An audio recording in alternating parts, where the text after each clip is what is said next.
Hello everybody, my name is Petr Koutny and today I will show game Daniel Dubov, Sergei Karjakin, Russian Championship 2020 last round, and this game is probably the game of this year, and I will show one of the most exciting game of this year where Daniel Dubov will play like Paul Morphy, attack and he doesn't count material.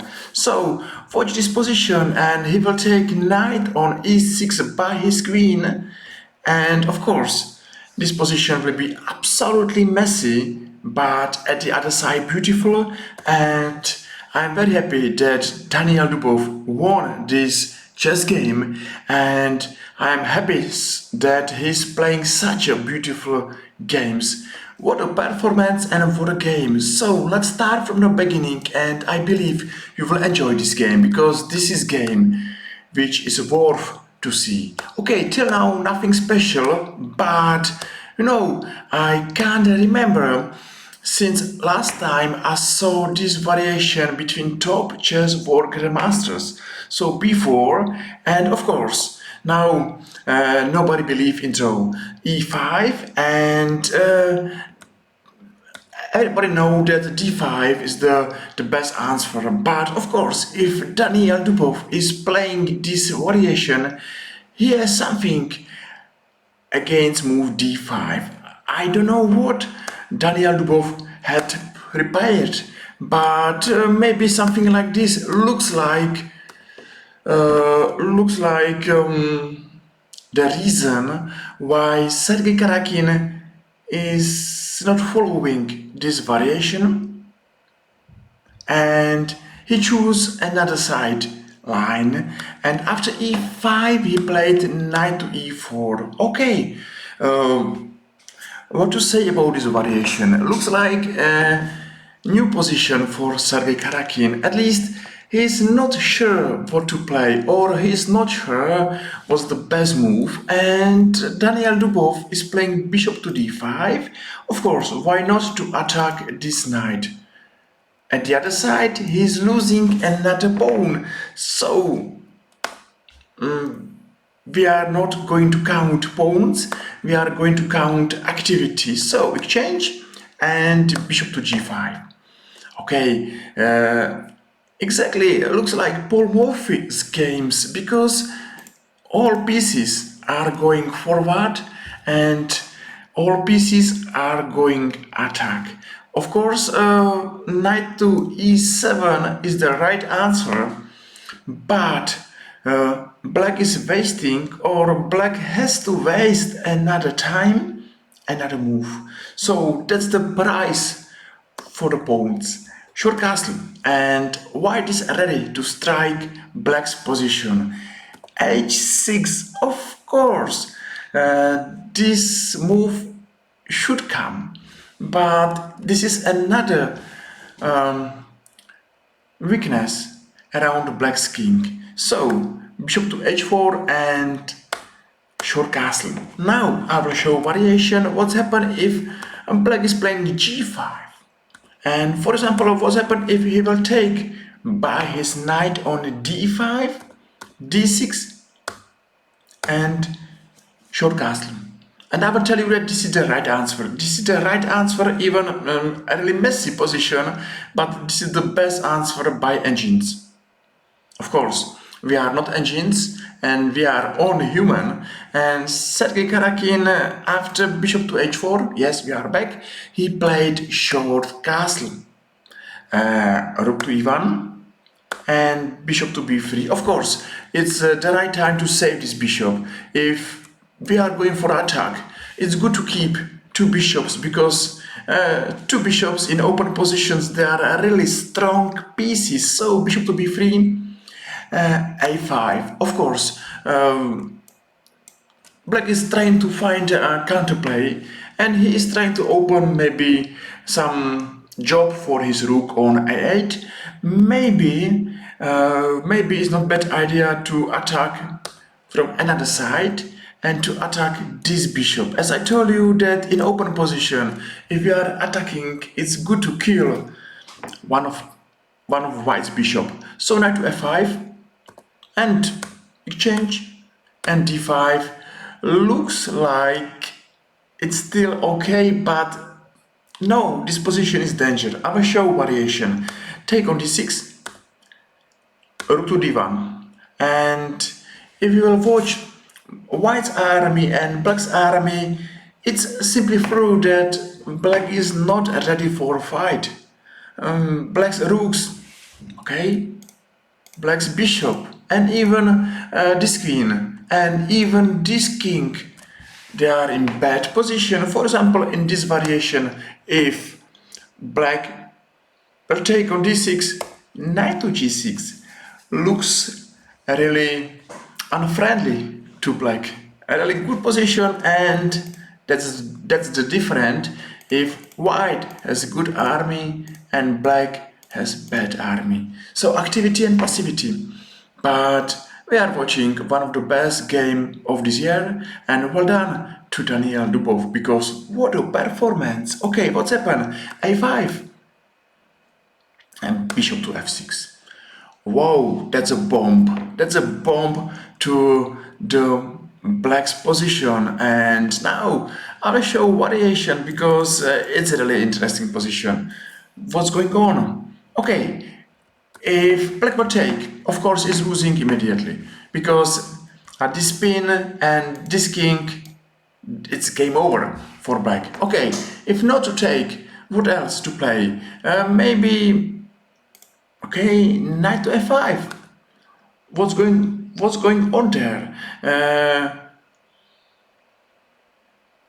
Still, this position is not lost, but white has a really strong attack. Maybe g4, and this position is absolutely madness, absolutely crazy. You know, I never ever saw something like this. But maybe it's another interesting variation waiting for white. After move queen to d3, d6, exchange. You know, watch this bishop, he's still untouchable. And bishop to e7, or it's maybe good time to take on c3 and to have these two strong bishops. A really active position, you know. It's really amazing this game, because it was the last round.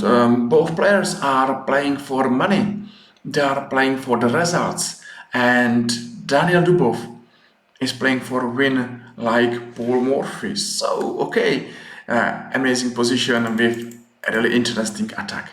Okay, what's happened? Okay, a5, bishop to f6 and a4, and probably a losing move, but what's coming next is still beautiful. Okay, bishop to c4, and now, for example, knight to f5, it's not a good move anymore, because in the same variation it's not working. So exchange, bishop to e7, take, rook to e8, take on f7, and of course white is winning. So a small difference, and if one variation is working without move a5, another variation or the same variation doesn't work with move a5, and that's the reason why a5, a4 was a mistake. So bishop to c4 and knight to g6.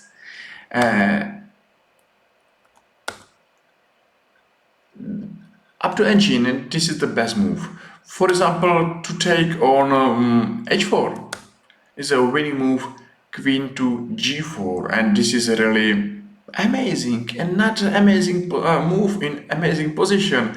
Knight to f5, of course, knight to g6, value take on g6, and knight to f5, bishop to d3, and what an attack! You know, it's hardly believed that this is a position which black should hold. You know, a really messy position, and it should be shock for Sergei Karjakin to stay under heavy attack. Daniel Dubov, well done and great performance. You know, beautiful chess game. Okay, what's happened?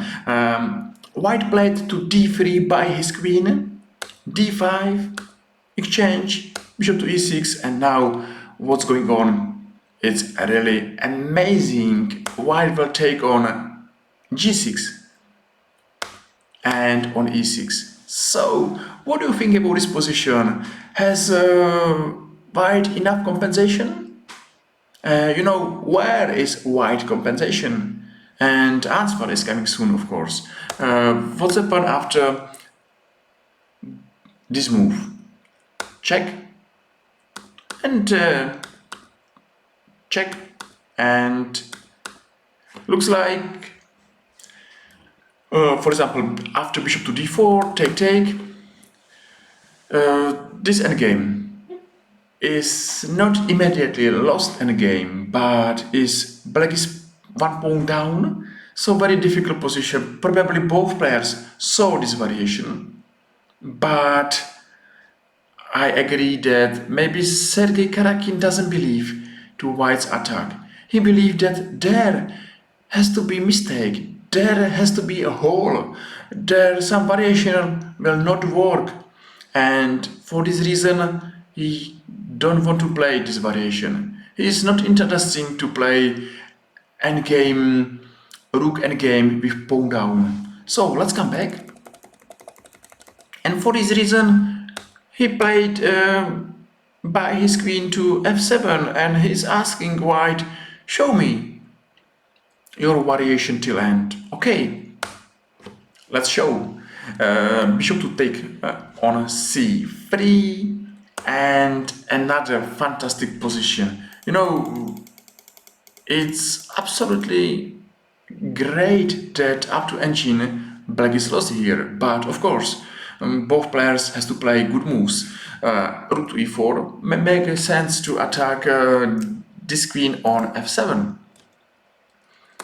and rook to e7 come back. So attack on g7 is a checkmate attack, and another threat is to take on c7, and this pawn on c7 should be another white advantage, because this pawn is another danger for black.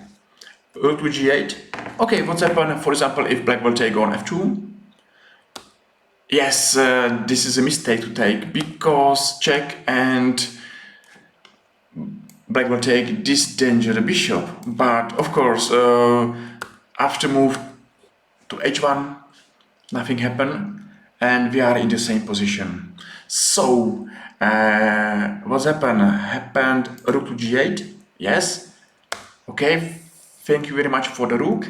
And where's the compensation? And c7 pawn, and another attack against g7 pawn. White's activity. This is a nearly winning compensation, and a really tough game for Sergei Karjakin. So he's going to attack this bishop to e5. Okay, even he's losing another pawn. He has time to make a space, and he's opening window for his king. So, okay, white's king is in a safe position, but black's king is in danger position, and watch this rook. This rook should stay there forever, because g7 pawn is under attack. So, looks like maybe here black is playing without a rook. That's another great advantage.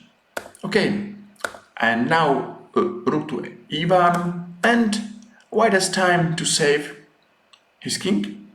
No dangers, of course. And g5, there's nothing else to do. Knight to d4, and black is only watching how white will improve his position. Or maybe he's coming knight to b5, knight to d6, and maybe c8 one day. Okay, maybe what's happened if he will take. Of course, here because black is playing without one rook. It looks like white is piece up, so no way to play. And one winning move is coming here, or another winning move is coming here. So yes, the biggest black's problem is that he is passive. He's playing without a rook, and great game. One more time, say thank you very much, Daniel, for this game. Okay, what's happened? Knight to f5, of course, and rook to c1. That's a threat, c8 queen, and checkmate on g7. So, take on g7. He doesn't care about material, he doesn't care about knight. Take on c7, take on c7, and as I told you, one piece up, and brutal attack against black's king. What do you think? I believe that this game should be the game of the year. We are at the end, and Sergei Karjakin resigned. But still, I have the question, what do you think about this game? Do you think that this game is the game of this year? I believe yes. I hope you enjoyed. I hope you saw a really amazing and great chess game. This was really chess entertainment, and thank you very much for watching. I hope you enjoyed. I hope I will see you soon, so feel free and you can press like or follow, and I will see you soon in our another YouTube chess video. Thank you very much for watching. See you soon. Bye bye.